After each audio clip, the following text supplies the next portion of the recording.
Thank you.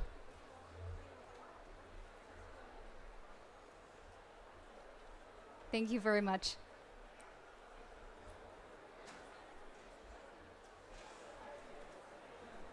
Let's begin.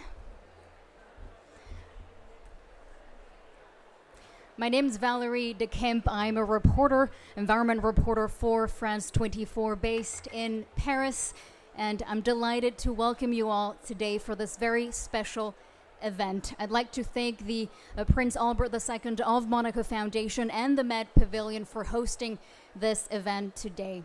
The Mediterranean region is at a crossroads of all the challenges, all the major challenges the planet is facing today. Climate change, the loss of biodiversity, coastal erosion, urban development, so many challenges, all in the Mediterranean region. And in a part of the world with so much wealth, we know that about 10% of all known marine species are in the Mediterranean, and they provide livelihoods for more than millions of people in the Mediterranean as well. And so the focus of this event will be how to safeguard this vital ecosystem. We'll be speaking with several experts here, and we'll explore the science behind climate change in the Mediterranean. We'll look at frameworks and solutions for how to tackle this crucial problem, and we're also going to talk about specific solutions that we can implement in the Mediterranean. Before we begin, it is my pleasure to welcome His Serene Highness Prince Albert II of Monaco, who has been championing so many of the environmental causes that we'll be talking about here today. Your Highness, the floor is yours.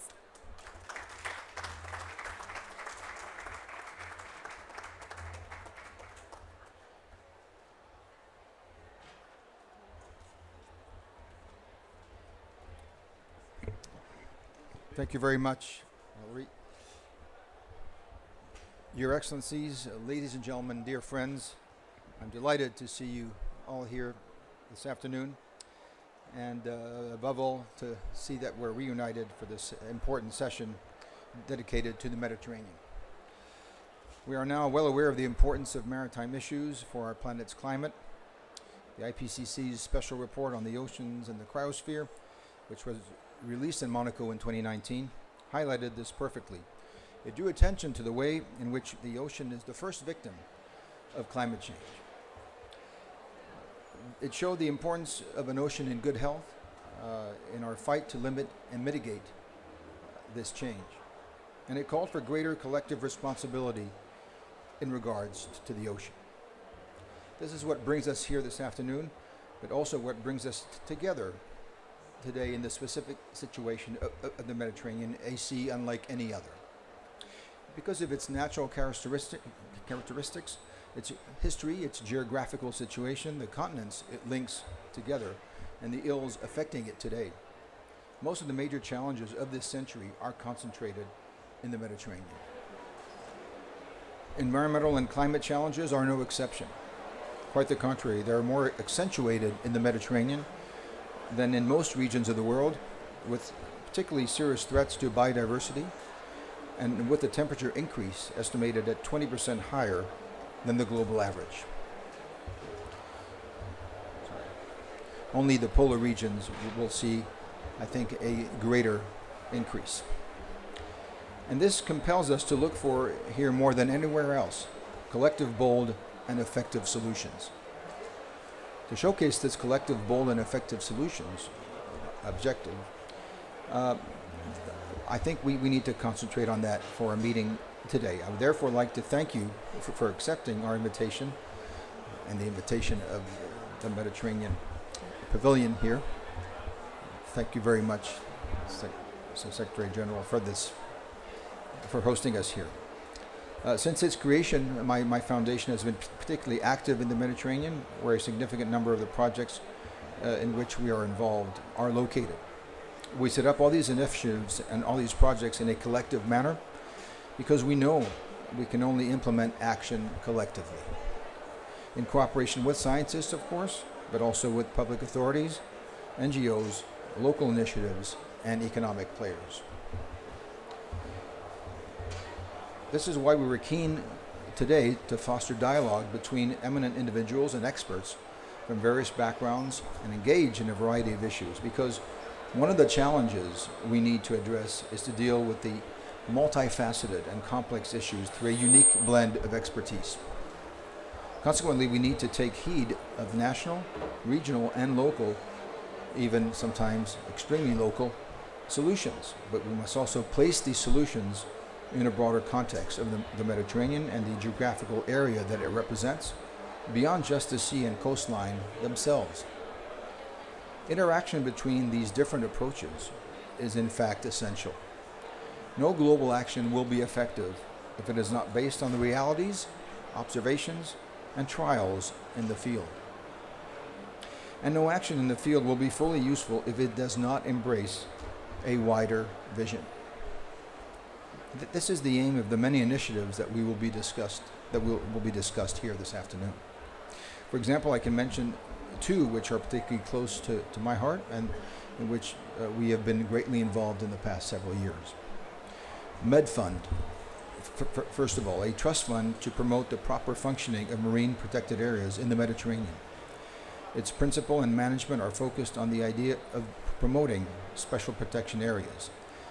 The aim of the approach is to promote the mobilization of financial resources at the Mediterranean level by facilitating operations locally, as well as establishing a network and promoting cooperation between the marine protected areas and given support. The same approach applies to the BMed initiative, which will also be discussed. Its goal is to support innovative projects to fight plastic pollution and its effects in the Mediterranean region. BMed works at two levels. First, the very local consists of supporting action on the ground. The second, on a wider scale of the whole Mediterranean basin, consists of sharing experiences and promoting solutions that have proved to be effective with the businesses concerned. These are two examples among the ones that are to be discussed. There are others, of course, but I feel that these two examples show the relevance of an approach which is fundamental to any action for environmental issues. On the one hand, we need to encourage initiatives, whatever they are and wherever they come from, including the most modest. Of course, we all know that our actions in isolation will not be enough to save not only the Mediterranean, but our global ocean and the planet at large.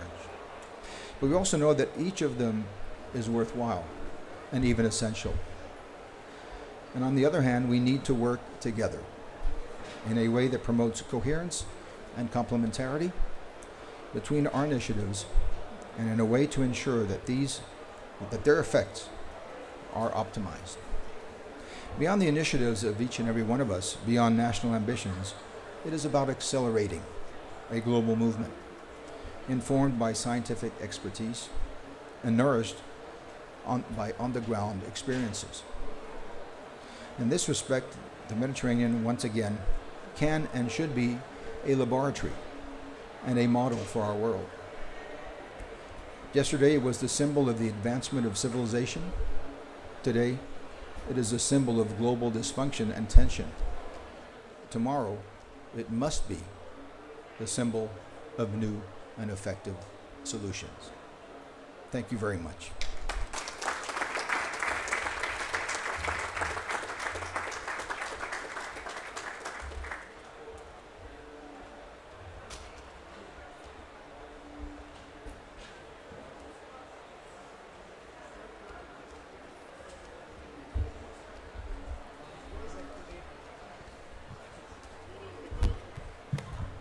Hello.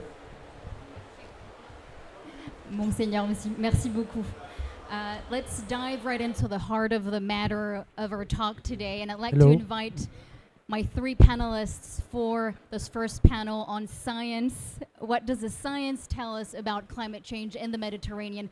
Please, Dr. Nathalie Hilmy, Professor Jean-Pierre Gattuso, and His Excellency Bernard Fautrier, please come join me on stage. Antoine Petit, that's correct, CEO of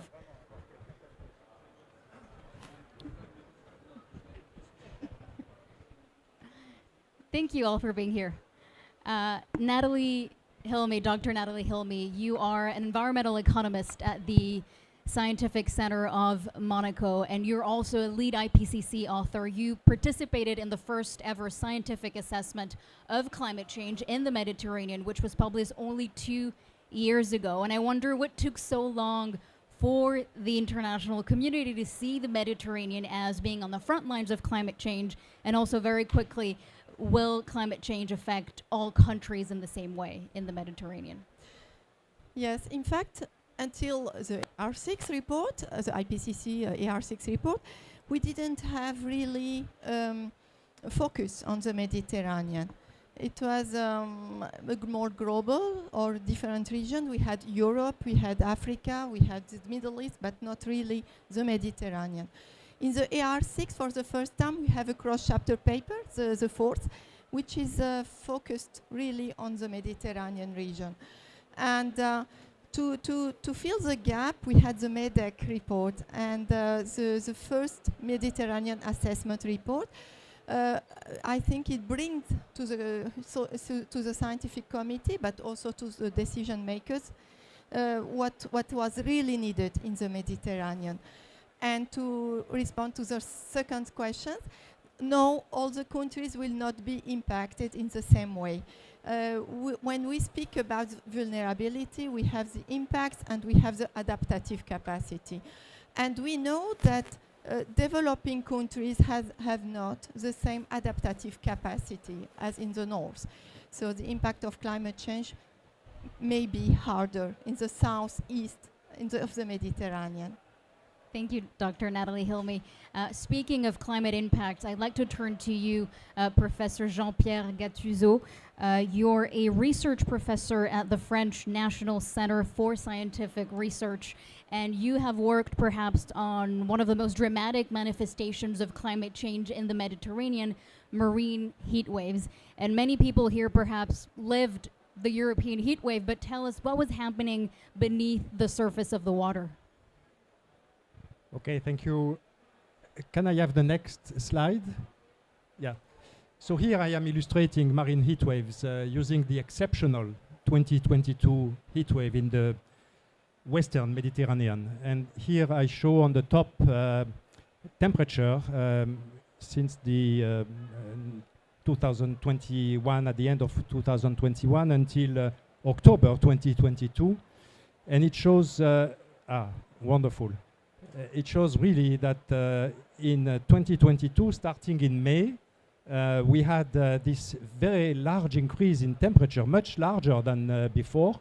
It is exceptional. We have never seen that. This is offshore Nice in France. The duration of the heat wave was 134 days. The maximum temperature anomaly was 4.6 degrees. It is absolutely dramatic. And at the bottom panel, what we see is what we record at the entrance of the bay in Villefranche-sur-Mer, close to Nice also. The previous record at this site is monitored since 1957. So there is a long history of measurements. The previous record was 28 degrees. In 2003, the previous very large marine heat wave.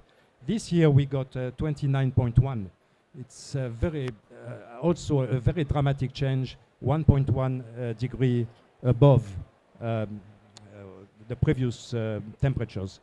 This is not a surprise because in the IPCC special report on the ocean and on the cryosphere and the ocean and the cryosphere, it was projected that by 2100, the frequency and magnitude of marine heat waves will be 20 to 50 times more, depending on which CO2 emission scenarios we have. So it's not a surprise for us, who were involved in the SROC report, but clearly this is a manifestation of this increase. And is there a risk that the Mediterranean will suffer irreversible changes as a result of what you've described? You talk about the tropicalization of the Mediterranean. What is it exactly?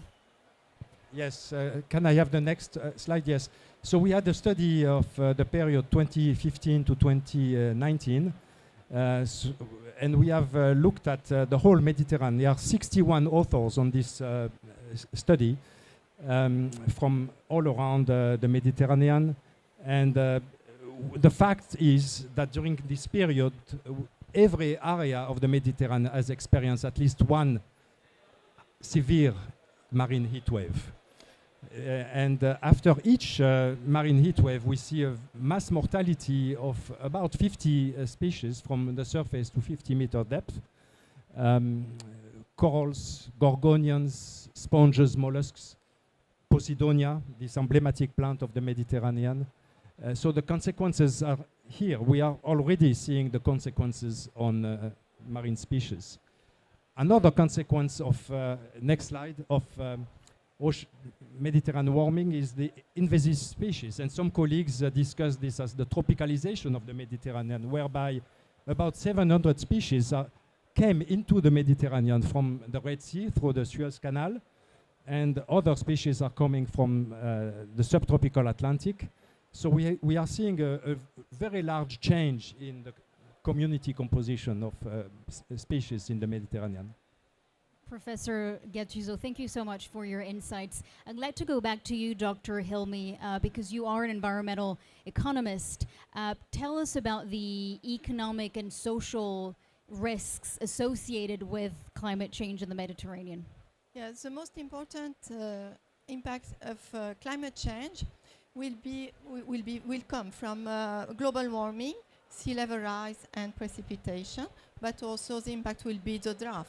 And if we consider all those effects on the economics, we can think, for example, on fisheries. Jean-Pierre told us about tropicalization of the Mediterranean, but also we know that because of global warming, the commercial species will go from the south to the north, and because they want to be in better conditions for their survival. And those species are commercial, as I said, so meaning that they are fished for the food security of those countries. So it will impact their their sustainable development goals. And also the species are not only for food, they are also for trade, and they bring revenues for these countries. So if they go to the north, those countries will lose them. If we consider tourism now, tourism is 33 in the Mediterranean is 33% of the global tourism.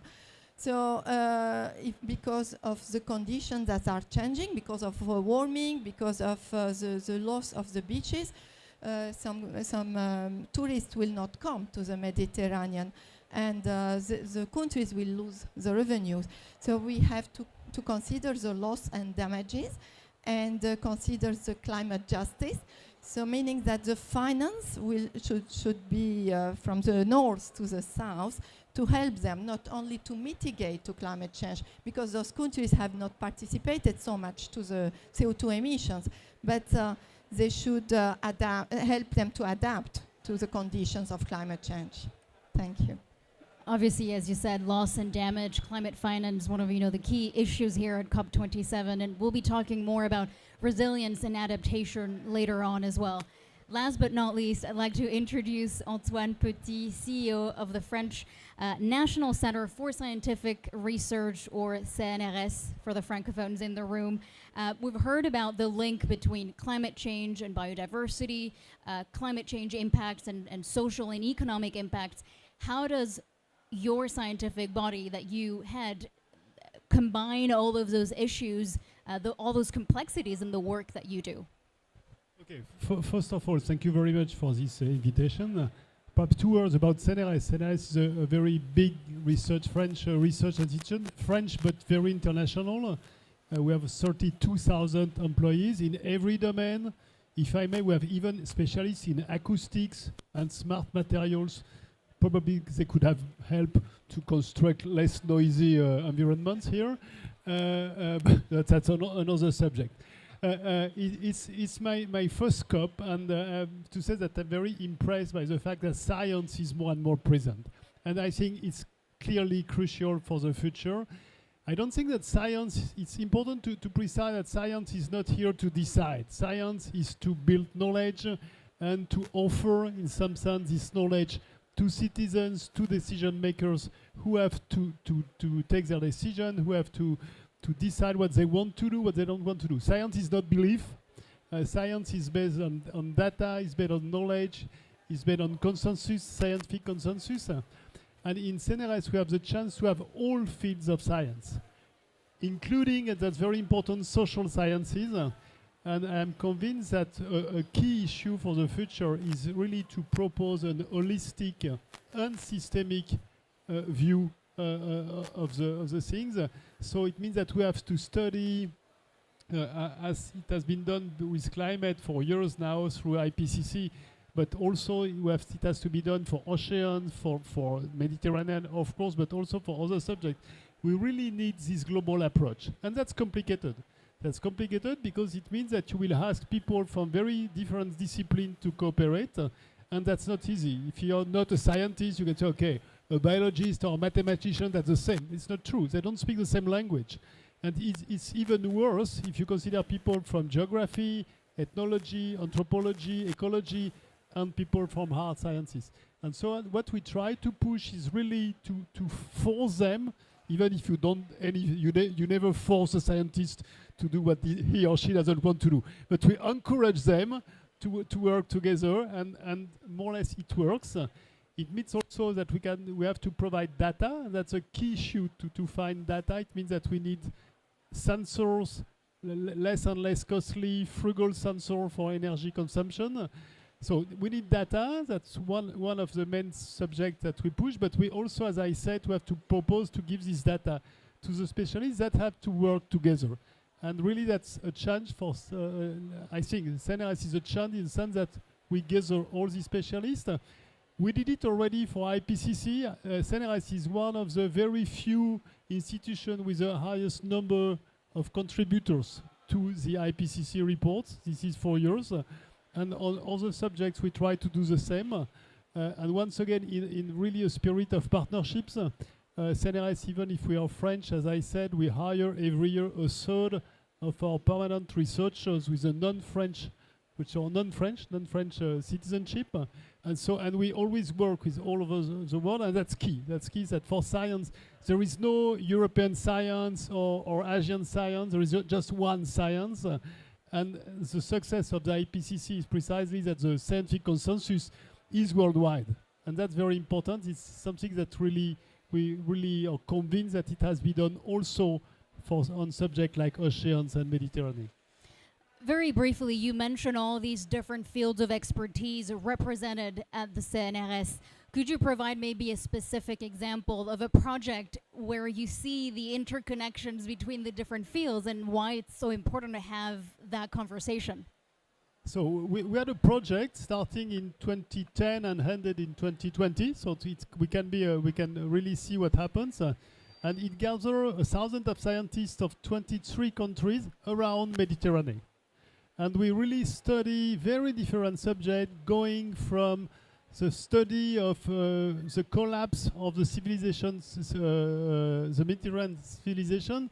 Is there a relations with climate change? Of course, you have to read the papers on that. Or we also study the plankton and the way how plankton is a consequence of transfer of disease from one side to the other side. Just to show you two very different examples. And the key point is cooperation. And our scientists, with, as I said, scientists of 23 other countries all over Mediterranean, work together, meet together, that's very important, and produce knowledge. And once again, I'm convinced that knowledge is a key issue. We have to produce knowledge for people, for society. Antoine Petit, CEO of the CNRS, thank you so much for your insights, and also Dr. Nathalie Hilmy and Professor Jean-Pierre Gattuso. You can go back to your seats.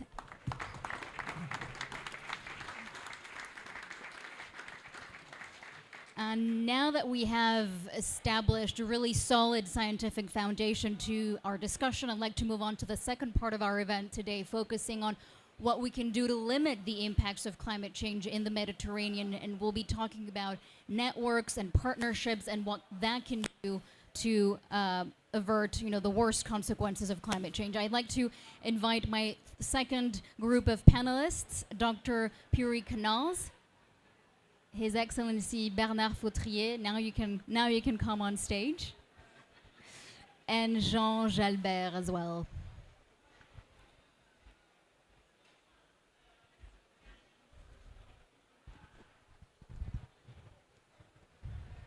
A very warm welcome to you.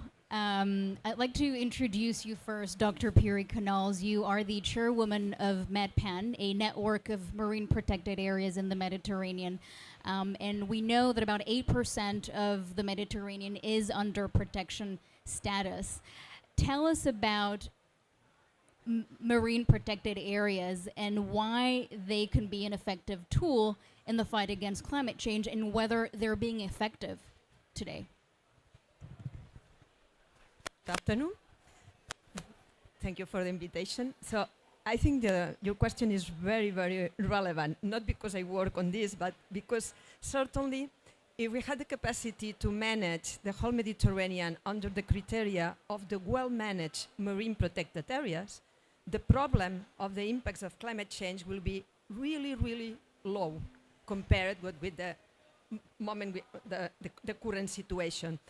The problem we have is that, as you mentioned, we have 8% of marine protected areas, from which half are not managed, and the other half are not necessarily well managed. So that's the point. Today, the marine protected areas we have in the Mediterranean shows the way, shows the model, shows that when we take care of helping those ecosystems to be resilient, they can really resist the impacts of climate change. But to be resilient, they need to face also pollution. They need to face physical problems, such as bottom trawling, anchoring, many others. They need to face many other situations. So that's why it's so important to manage well, because if we cannot change immediately the impact of the increase of the temperature, but if we reduce all the other impacts, those ecosystems will be more strong. And when they are more strong, they also help us to capture carbon. Today we start talking about the blue carbon. I'm very happy that at this COP at least we have a pavilion for the ocean, because for years it was amazing talking about climate change and ignoring the ocean. And those ecosystems, from the little teeny phytoplankton, the little algae that we cannot see, till the biggest Posidonia meadows, they capture carbon.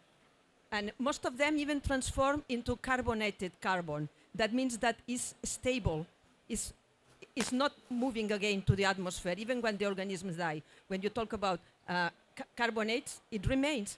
So that is why it's so important. And just remember that each of our breaths, for the 2 breaths we have, 1 comes from the ocean. So we need to really protect. And the problem is that we have just in the paper 8%, and in the reality, even less. That's what people call paper parks, I believe. And you mentioned we didn't have ocean pavilions before, and it's also the first time that we have a Mediterranean pavilion. So I'd like to turn to you now, Your Excellency Bernard Fautrier. You are a special advisor to His Serene Highness on environmental issues, but also the General Secretary of the Med Fund. And part of your mission at Med Fund is actually raising money to help support marine protected areas. Tell us more about that. Yes, Puri described what are the interests of wealthy marine protected area, but that's true that in Mediterranean more specifically, we have not enough well-managed marine protected area. We made a census, there is something which is about more than 1,000 marine MPA in the Mediterranean. Maybe there is less than 100 which is really managed in good condition. So starting for this situation, it appears that there was a need to set up a mechanism which could be able to provide funding to improve the management at the first stage, to improve the management of existing marine protected area.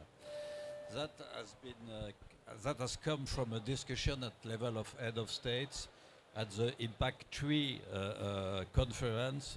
It's 10 years ago, 10 years at 2013, between France, Tunisia, and Monaco. And coming from this discussion, we consider that there was a need to set up this financial mechanism. This financial mechanism has been established in Monaco under the Monaco laws. And as I told, it allows to support improving management of marine protected area. We started to work in 2015. Up now, we are supporting marine protected area in 5 Mediterranean countries: Tunisia, Morocco, Croatia, Albania, Turkey. And we have already provided to this marine protected area close to 4 million euros. Our target is to, let's say, develop the raising of funds in order to have a level, to reach a level of 30 million euros in 2025, which will allow to support good management of something which will be close to 10,000 square kilometers of marine protected area.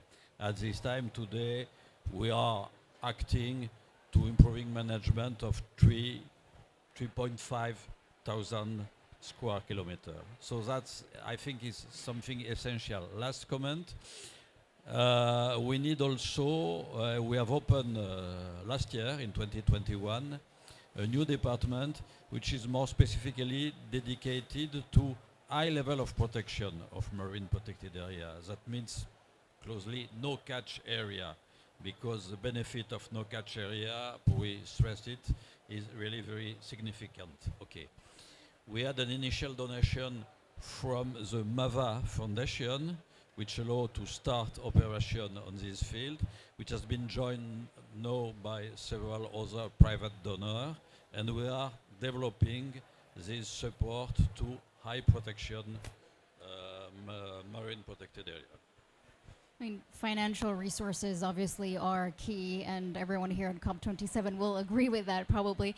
I'd like to go back to you, Dr. Puri-Canals, because collaboration and partnerships are also really important when we talk about marine protected areas. You are a strong believer in building more cooperation between marine protected areas, managers of marine protected areas in the Mediterranean.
if you create the space.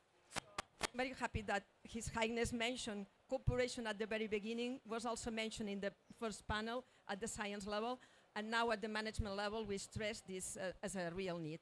Thank you.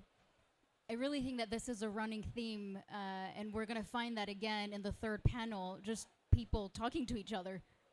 And it sounds so simple, and yet it can go a long way. So thank you so much for that. I'd like to introduce Jean Jalbert. You are the Director General at the Tour du Valat, a private research institute and foundation located in the heart of the Camargue, the largest wetland in France. And you are also deeply involved in conservation efforts, but the border between the sea and the land. And your work is really quite fascinating because it's about rebranding wetlands from being, muddy swamps with mosquitoes to actually a tool in the fight against climate change. Tell us more about that. Yes, good afternoon. Yes, you're right. Wetlands have, for the last 2 centuries, seen mainly as wasteland. I mean, when land of no value, and have been destroyed and replaced by productive land like airport, like industrial zone or farmland. And this very effectively, I mean, 70% of the total wetlands throughout the planet have been destroyed over the last century. And the trend is going on. Wetlands disappear 3 times faster than forests. And in the Mediterranean basin, it's even worse. We have lost 50% of the wetlands over the last 50 years. And as they are vanishing, we suddenly realize that wetlands are somehow our life insurance.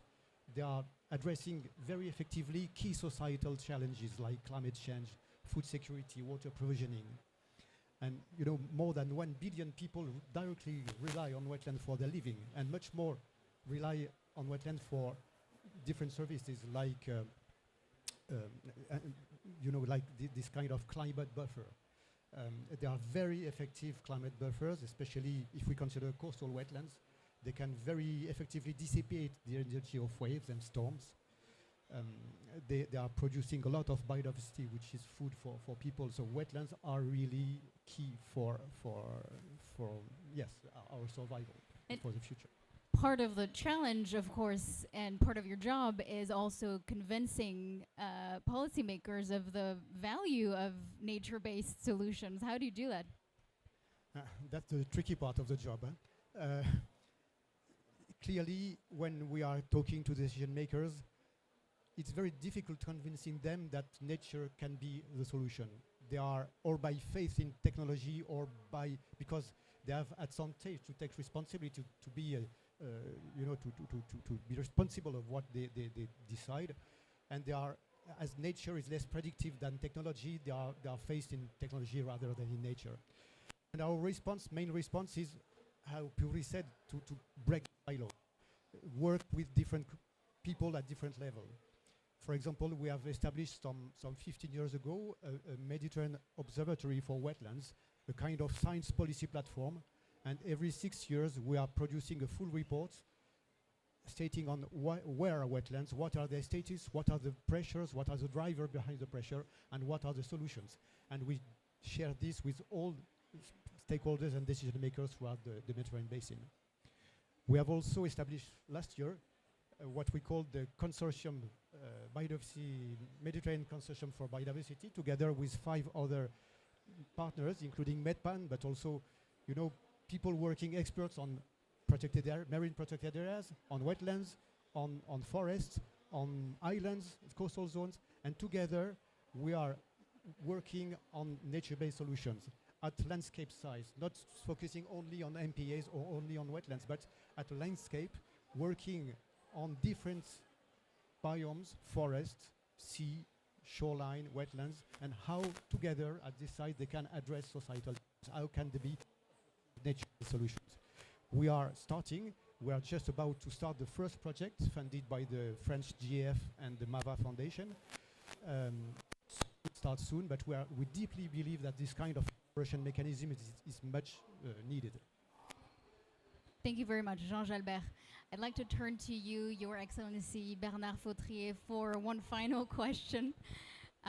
We've heard a lot about linkages, and you have also worked extensively on plastic pollution, ocean pollution as part of the BMAD initiative. What's the role? How does plastic pollution play a role in all of this? Oh, everybody know here that the Mediterranean is one of the most polluted sea, and a huge part of this pollution is coming from plastics. And obviously plastics has adverse consequences on, let's say, also obviously all the life of the Mediterranean, but also beyond this, the human lives. That has been stressed through a symposium we had in Monaco 2 years ago with the support of the Prince Foundation, and human health is also at cause. So we gathered, it was in 2015, we gathered 3 foundations, Prince Albert's Foundation, Surfrider Foundation, and Tara Foundation, which has been joined then by IUCN, in order to create some initiative whose name is BMed, or initially Be Plastic Med. Okay.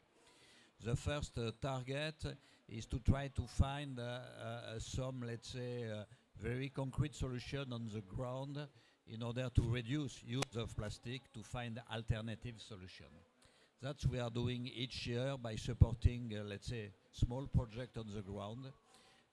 We did it for more than 80 projects since the beginning in 15 Mediterranean countries, and for close to 2,000 million of euros of support. Then we extend the action, considering that there was a need also to, let's say, sensibilize the economic activities to the problem of plastic. We created 3 years ago a club d'entreprise with the idea of trying to convince companies to change their way of action in the use of plastic. And that was really very successful. At this time we have about 15 big companies in the field of distribution, food, tourism, hotels, which are working with the support of scientists and specialists in order to find, let's say, other solutions than plastic use in their day-to-day activities. And that is growing. We have already set up a certain number of, let's say, pilot projects in hotels in France. We are just starting another in Tunisia at this time. We will have next year or in the coming months some pilot projects with a big company, distribution company in Morocco. And once more, I think there is a need to sensibilize the economic activities in order to find some appropriate solution which could help them to go outside of plastic, considering once more the adverse consequences of plastic when they come to the sea. Thank you very much, His Excellency Bernard Fautrier, and thank you to all the 3 of you for your insights and analysis. We'll now introduce the 3rd panel. Yes, a round of applause, please.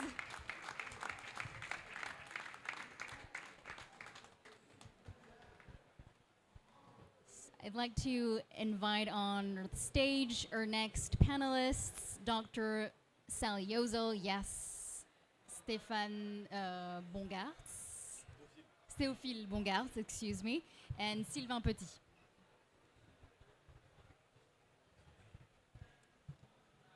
Perfect. Thank you so much.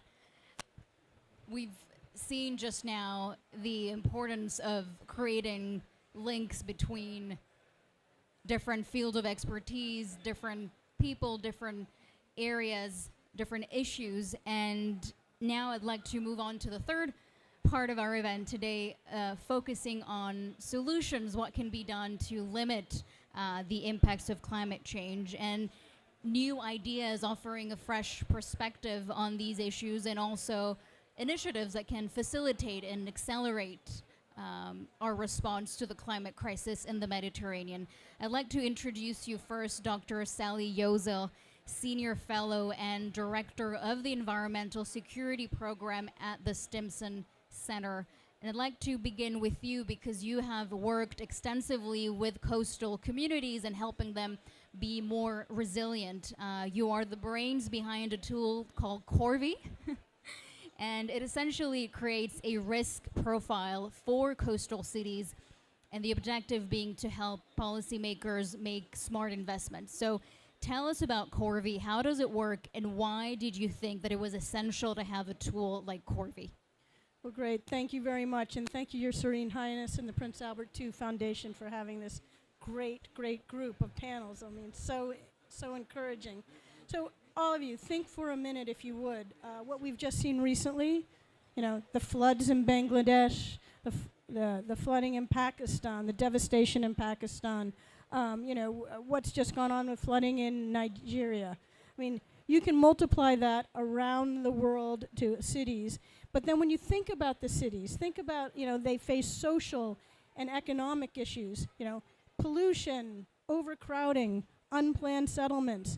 And when you add all that to the ecological issues, the loss of mangroves, the loss of their corals, the loss of seagrasses that provide many of the services, when the big climate change events happen, I mean, it just escalates, and it puts these countries and these cities into such a devastating, critical issue. So that's what sort of kept me up at night, particularly Lagos, Nigeria was really the poster child for me, with literally, unplanned housing right on the water's edge, massive urbanization, poverty, all of these issues with sea level rise and storms, happening at just a greater frequency.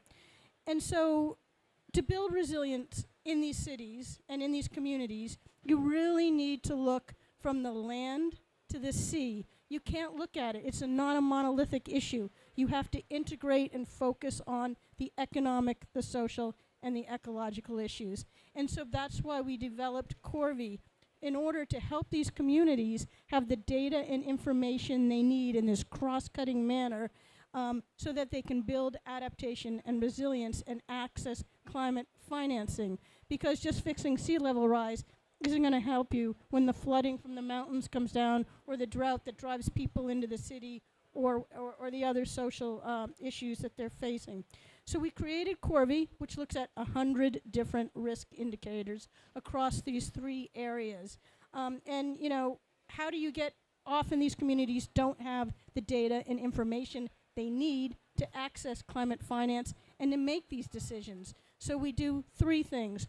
We do the big data, we do the research on publicly available desk research data, but then we go into the communities and we do major surveys and interviews and find the best experts to fill those data gaps that are what they have and what is preventing them from being able to apply to the Green Climate Fund or the GEF or the World Bank. They have very rigorous applications, and these communities do not have the data and information they need. So that's what Corvi is. And I think one last point is, we've heard a lot. We just heard a minute ago about loss and damage. Many are calling this the African Adaptation COP, not just the Implementation COP. And I think it's important for I agree with our earlier speaker, for the global north to really help out the global south, who are suffering under the sovereign debt. And when the big event happens, they're affected more than other countries. We're not responsible for the climate change, and yet they're the most affected. So let me leave it there for a minute. Thank you. Thank you, Dr. Sally Yozel. And rising sea levels are certainly a real and pressing threat for so many communities around the world. But perhaps it's something that's been associated with low-lying states, vulnerable islands. And here in the Mediterranean, or in the region we're in today, it's not necessarily seen as an imminent threat. Théophile Bongartz is here to talk to us about why that should not be the case and why that's not the case. You are the coordinator of the CITES project led by the Ocean and Climate Platform. Tell us again, what is this initiative about and why you think it fills an important gap? Thank you. So I work for the Ocean and Climate Platform, and 3 years ago we start to launch a project called Cities, focusing on the adaptation of coastal cities to sea level rise. And the gap was that we identified that we don't really know what are the relevant solutions to adapt coastal cities. But more specifically, our idea that's really to focus on medium-sized cities. Because that we know that the biggest cities, like for example New York or I don't know, they will always find a solution. And our demographic future are the medium-sized cities and the small-sized cities. So we really had to identify solutions for those cities who had difficulties to access fundings, they just don't know how to address, to identify, to design the relevant solutions and to implement it. So that's really an important point. The second one, our idea is to say, okay, the sea level is rising, of course we have to adapt on the coast, but we also have to have a bigger understanding of adaptation at the territorial scale, and that's what you said. For instance, 10% of the sediments in the world are stuck by dams. And so 80% of the coasts are suffering for a sediment loss, deficit. So that's really concrete. That's why we should have this bigger approach at a bigger scale. Another example, some cities are sinking. So the sea level is rising and cities are sinking. Why? Because they have too much weight, or they are pumping the water, etc. So we really have to think to adapt to climate change, but also to consider how we are acting and consider anthropogenic impacts and activities. That's what we are doing in this project. We are trying to identify in different regions on the world what are the solutions, what are the main threats in US, on the west coast of Africa, in Europe and in the Mediterranean, and in the Pacific. What are the main threats and what are the solutions that we can develop really locally? And the keyword would be we want to initiate self-generation of projects, because we will not arrive with our idea of what is the great solution. So we want to initiate that. Let's talk about Mediterranean solutions. And you recently organized a workshop with several players in the area. Tell us about the findings of your report and maybe some interesting case studies of what cities in the Mediterranean have been doing to interesting solutions they have been implementing. A few months ago, we organized a workshop with the city of Marseille and the city of Bizerte in Tunisia. We gather like 50 experts, scientists, mayors and local elected representative of underrepresentative people, which is very important too, etc. And we try to identify what are the solutions. Unfortunately, the answer is that there are not so many cities along the Mediterranean coast who really try to tackle this problem and try to adapt. Maybe because sea level rise, it's not perceived as a priority. Because maybe of the low tide in the Mediterranean, some people told us that there is no sea level rise in the Mediterranean, but there are. Sea level is rising at the same rate than in other parts of the world. There is a report from the UNESCO who just told us that there is 100% chance that a tsunami will occur before the end of the century in the Mediterranean. So there is, of course, a huge need to adapt, and you all know that, but a very less concrete example. Hopefully, we just published a report with we want to highlight some concrete examples. The SCORE project, for example, tried to initiate 10 pilots along the Mediterranean coast. So concrete pilots, it's a network of university who is adopting a very resilient approach. It means trying to integrate nature-based solutions, trying to adapt on the long term, because we know that we will not just build dikes and add sand on the coast. We have to think how we will relocate. And that means that we have to start thinking today on the future, how on the long term we will try to relocate some cities, some quarter, some infrastructures, etc. So that's what this project, SCORE, is doing with 10 pilots. After, it's an ongoing project. Concretely, some cities have tried to combine different solutions. The city of Sète on the Mediterranean, they tried to protect some very critical infrastructure, and the result of a collective deliberation and debate was to manage the retreat of a road. So concretely, they retreat the road. That's very concrete. And after, they're also trying to combine that with other protection solutions, manage the sustainability of ecosystems, etc. So we have more concrete example in our report. Thank you. Thank you, Théophile Bongard. I'd like to turn to you again, Dr. Sally Yozel. Based on what you've just heard from Théophile, rising sea levels don't seem to be the immediate priority for many cities, but do you see potential to implement CORVI in the future in the Mediterranean? Absolutely. I mean, Teo and I have been talking about this, and we're cooking up some ideas together, which is terrific.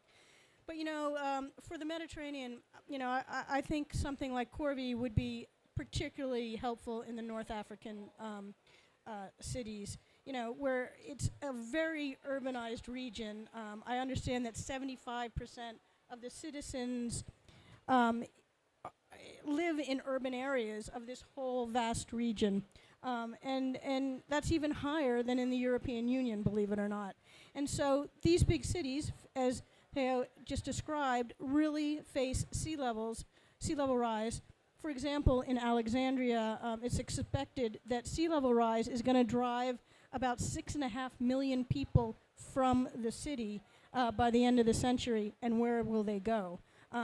But even as sea level is rising, as I was talking about a minute ago, you have this huge urban expansion, pollution, erosion, informal housing, that is really affecting city inhabitants and affecting the ecosystems that can, address sea level rise or address the storms, such as coastal sand dunes and, this sorts of ecosystems needed to protect Alexandria. Or coastal marine ecosystem damage is also further affecting the fisheries populations in the Mediterranean. Almost 80%, which are already, as you know, fished out to unsustainable levels. And these fisheries are important. They're the economic pillars of the North African cities. $3.5 billion the fisheries are worth in Tunisia and Algeria. And these are two countries that have some of the highest number of people employed in the fishing industry. Again, as we have heating in waters and pollution impacting and overfishing, this ecological damage is going to turn into economic damage. And those are just some examples in these North African Mediterranean cities. Tourism, a big issue for the region, is seriously under threat. UNESCO says that 40 to 49 UNESCO sites, cultural heritage sites, are going to be underwater from coastal flooding and erosion, including in Tunisia's ancient city of Carthage. So I guess I couldn't be more clear. Environment, social issues, and economic issues really need to be addressed together. We just announced a new CORVI project yesterday that the U.S. State Department is going to fund in Madagascar in their city of Tomasina. We have 13 CORVIs, and we want to just build it out and really help the least developed countries and island states get where they need to go before it's too late. Thank you, Dr. Sally Yozel. Last but not least, I'd like to introduce Sylvain Petit, Executive Secretary at Smilo. You'll tell us all about Smilo in just a minute, but your focus is on islands, and we have a bunch of them here in the Mediterranean. Tell us, how can islands be a role model in adaptation, in terms of adaptation for other cities, other territories? Thank you. Hello, everyone. Thanks for having us. So I'll be speaking on the behalf of small islands, which at Smilo we are working with. So we accompany island communities actually towards more sustainable management of their territories. What we try to do truly is to oil the wheels on those islands, and there are many very interesting things going on. There are fertile grounds for innovation when it comes to social structures, but also in terms of technologies. So we're interested in islands because all the topics we discuss, those pressures, they do not hit islands any differently than coastal regions, etc. They're suffering the same impacts. but nevertheless, they are here in the first place. They're isolated, they have scarce resources, they're far away, so they are really in the first seat, seeing what's coming next for all of us. But nevertheless, livelihoods are still there. Good life is possible on islands. Biodiversity is there. They're very rich, our islands in the Mediterranean. So what we believe is that some of these ingredients of resilience that we're all trying to push forward, to find, to nurse, they're there to be found on small islands with these communities. So what we're trying to do is to turn it upside down, not to see these territories as the most vulnerable, but as the ones that are the lighthouses, some pioneers of sustainable development, and that's what we're trying to search, to highlight and to encourage, and then also to share. So when insularity becomes actually a strength, so that's what we believe. What you're saying is that islands are really good at kind of evaluating the implementation of adaptation measures. And I'm wondering, based on your work and your analysis, what are the key ingredients for success when you implement adaptation plans based on what you see in islands, which are kind of like a small scale scenario? Yes, and on an island you can grasp a lot of it. So what we've been doing at Smilo, thanks to the help of also the Prince Albert Foundation and other donors, we've been doing this worldwide, but our DNA is very Mediterranean. And our major effort, and where actually lies the solution from what we believe, is in the governance aspect. So our task is not easy. You don't know how many hours I've been spending drinking coffee in Croatia and Greece, where you find most of these islands in the Mediterranean. So it's not an easy task sometimes, but we're doing it. More seriously, what we try to do at Smilo is to find something that the communities can grasp, and actually things that they're doing, and we then try to take care of it and then let it grow. So oil the wheel again. So things we've been doing through the help of the foundation with projects on waste management on islands, on integrated natural resource management. And to take one example that's I think very contemporary in terms of pressure, so the fires that are like running through the Mediterranean. Now every year we see more forest burning everywhere, and we saw it on the Greek islands again, and in Croatia as well, south of France, everywhere. So when discussing with fire issue on islands, we find very strong interest from these communities. They know that they have no solution, that if it burns, they're gonna have problem. So what we try and do, we try to find something like that, a trigger. We're talking about theory of change. We try to work with those islands in a way that will like how to steer change. So risk, they understand fire is a risk, it's a threat. So maybe we could stop burning our green waste on an island. And then when we stop burning that waste, why we not use it to produce more compost on an island? And why would we not clear new paths to that one beach? Because people want to go to the beach. Okay, but let's clear a path. Let's work on the dry stone walls. Let's try to make this. Another project we're doing is the dry stone walls are seen as the cultural heritage, but actually the wall is no heritage at all. This is the know-how of building the wall that it's interesting. And actually our islanders, they are very proud. So when talking about dry stone wall restoration, we're touching about cultural heritage, we're touching about their prideness. And so this is some of the little mechanisms we're trying to search. So rebuilding dry stone walls, taking care of green waste. There are some of the triggers we use on islands that we believe that can also work in other wider areas.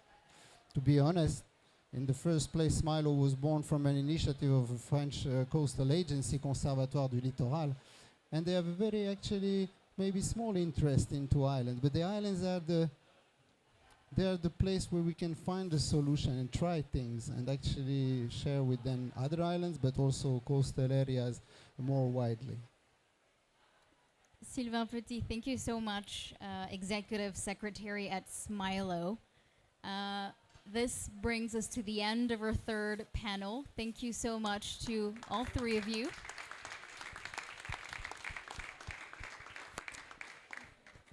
And I believe we may have maybe 5 or 10 minutes for questions from the audience, perhaps, if anyone has any questions. No questions? 2 questions, okay. Maybe we can use this mic and Can you introduce yourself first? My name is Mibani Hossein from Agir, Association en Gestion Intégrée des Ressources from Morocco. Just an element is not a question, because we were in Hawaii and we said in the Mediterranean conference that Mediterraneans are coming from the future, since that we have the highest threats, but at the same time being in, maybe this is the most relevant cooperation with, for example, MedPan or other projects.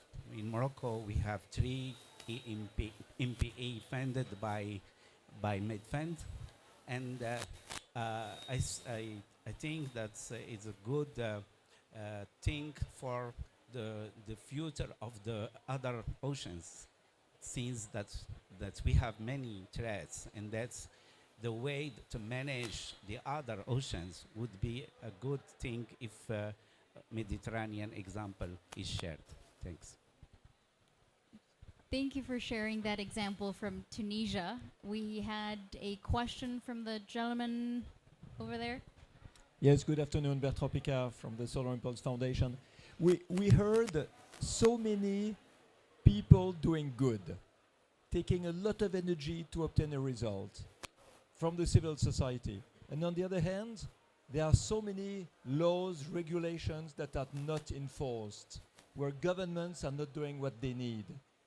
And it seems a big disbalance between what governments don't do and what the civil society is doing, and is exhausted because all of what they have to do. Can we have also now a status of what the governments around the Mediterranean are also doing on the political level? Because I think a lot of solutions come from them. I think perhaps Dr. Puri Canals, or who would like to take that question? What are governments doing in the Mediterranean? Your Excellency? Yes? Well, I'll try my hand. Yes, there is a mismatch between the ambition and the reality in the ground when it comes to enforcing, when it comes to marine protected areas, for example. But as you well know, Your Highness, there is also a financial issue for us to be able to manage a marine protected area efficiently. We need staff, we need money, we need equipment. But when it comes to the legislative agenda, well, we had at the level of the Union for the Mediterranean 2 ministerial, one on blue economy, where our ministers agreed that they need to adapt their legal framework in order to mainstream the blue economy into their economic activity, and also marine protection, biodiversity, and all issues related to sustainable tourism as part and parcel of any future activity, and also regulating existing activity that has a negative impact on marine life and on coastal areas. We're not there yet, but the political will is slowly and gently growing up. I mean, in the last 4 years that I've been doing this job, I see that member states, the 42 member states on the northern shore of the Mediterranean and the southern shores, are slowly and gently understanding that this is an existential matter for all of them. So they are willing to work together, willing to adapt their legal framework, but we're not there yet. Of course we're not there yet, because we need resource. And one of the panelists talk about the global north has to contribute because the global south did not or was not responsible for some of the damage and some of the harm that is being done. Anyway, I'm optimistic. We're not there yet, but I think time is working towards doing better in the future. Thank you very much.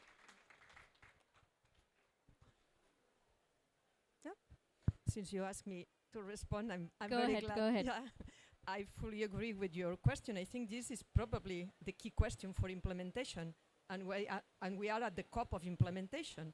So certainly, I cannot say that the governments are not doing enough in terms of what is wrote in terms of agreements.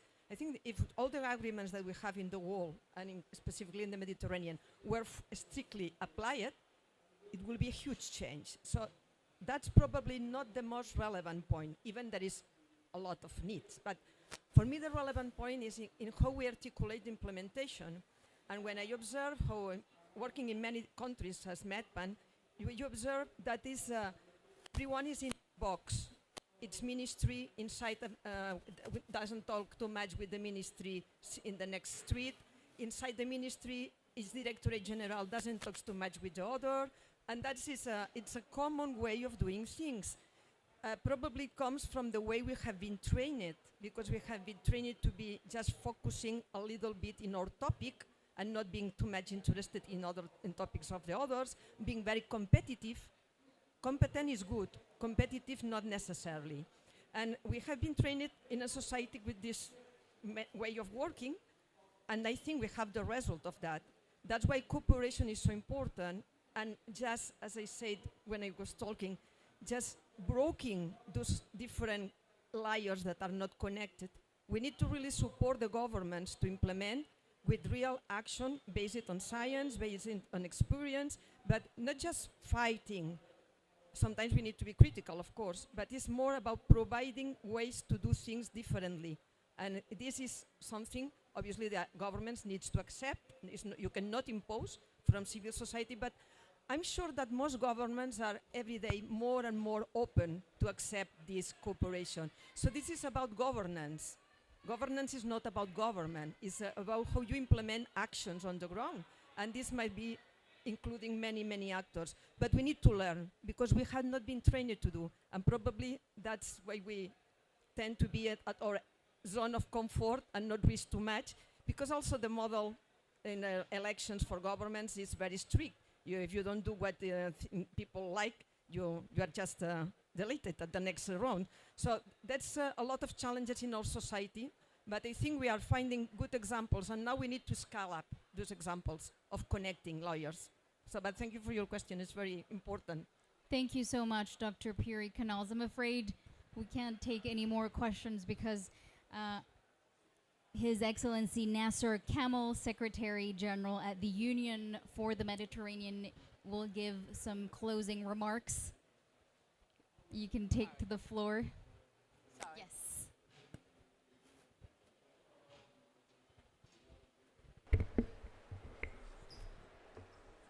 Your Serene Highness, dear speakers and dear friends, I do have the honor actually, and also the very delicate task of concluding in few minutes a very rich exchange that we have been engaging in during this short period of time.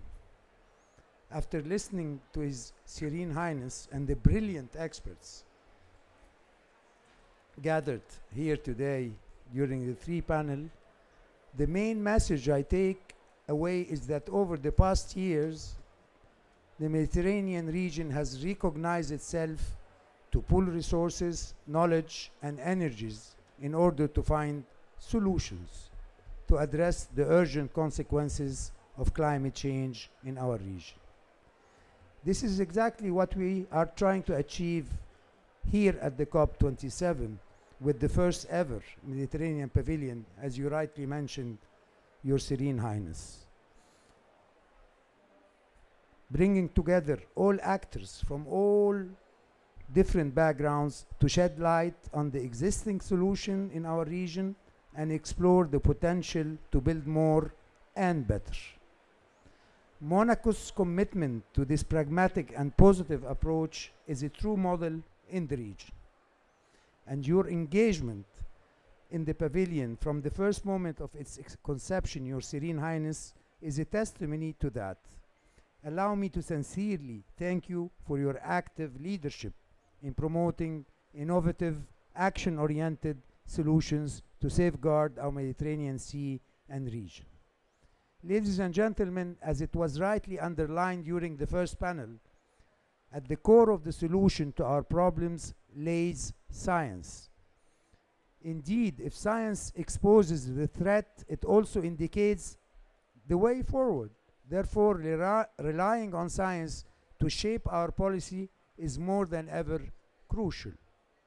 In this regard, the first assessment report on the impact of climate change in the Mediterranean, developed by MEDEC and thanks to the Union for the Mediterranean and Plan Bleu support and finance, has managed with a network of 150 scientists from all over the region and the world to produce the first regional report on the impact of climate change on a region and not a country.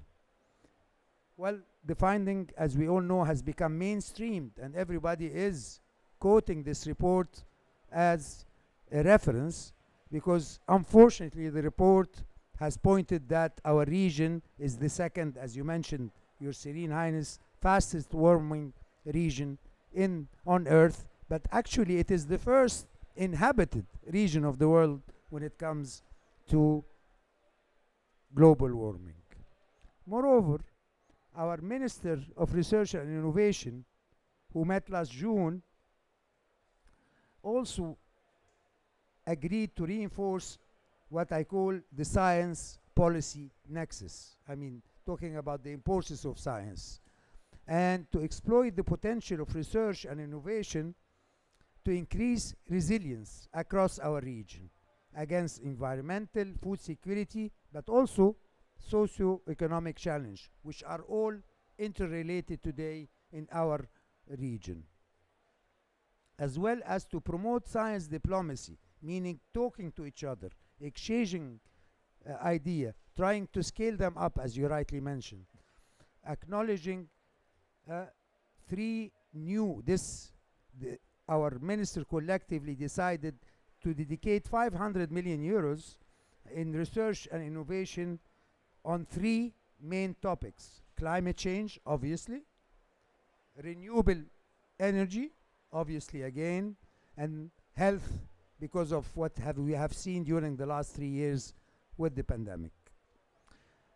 Instruments to boost resilience were very eloquently stressed during the second panel, of course. Among the many examples we heard, we can stress the benefits that can be brought by marine protected areas. And nobody is doing more than Monaco on this very important subject. And also the issue of wetlands.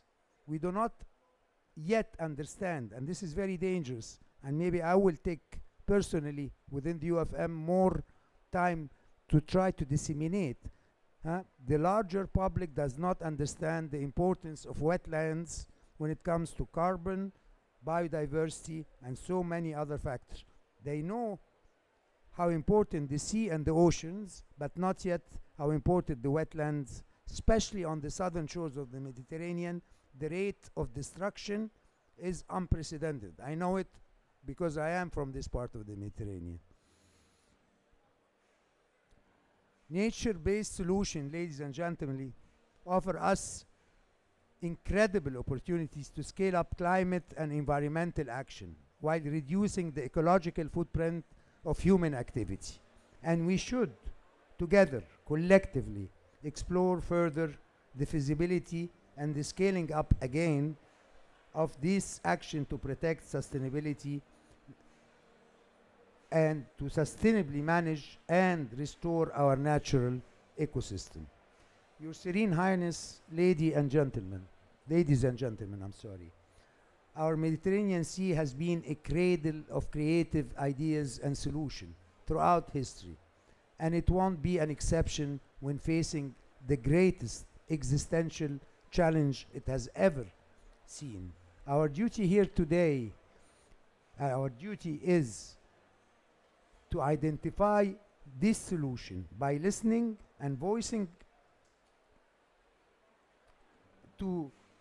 listening to the voice of our scientists and actors on the ground, and to try to bridge the gap between policy making and the scientists in our region. And once we see the solution, try to scale them up at regional level to tackle the climate environmental impact as one.